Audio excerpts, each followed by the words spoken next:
वांग्यांच्या प्रकारामध्ये मला जर आवडत असेल ना, तर तो सगळ्यात आवडता प्रकार म्हणजे वांग्याचं भरीत. मला भयंकर आवडतं वांग्याचं भरीत खायला आणि हे जे अर्धं वांगं दिसतंय ना, हे मी त्याला 3 काप मारून घेतले होते, की आत किडलेलं वगैरे आहे का बघण्यासाठी भाजण्याआधी.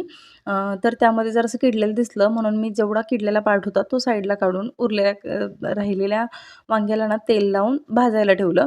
भाजून नंतर व्यवस्थित साल वगैरे काढून ते चॉप करून घेतलं आणि त्यानंतर रेसिपी आपली तर भरपूर जितका शक्य आहे ना तुम्हाला तितका जास्त कांदा टाका.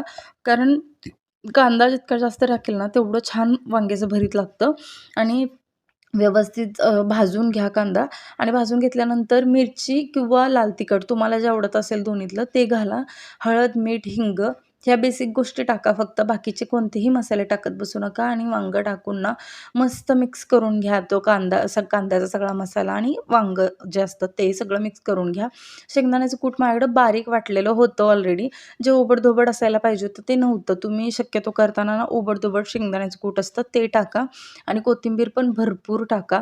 मस्त लागते कोथिंबीर जितकी जास्त असेल आणि शेंगदाण्याचं कूटसुद्धा ओबड असेल तर एक नंबर लागतं. चपातीसोबत, भाकरीसोबत एक नंबर लागतं. तुम्ही एकदा ही रेसिपी नक्की करून बघा आणि कसं झालंय ते मला सांगायला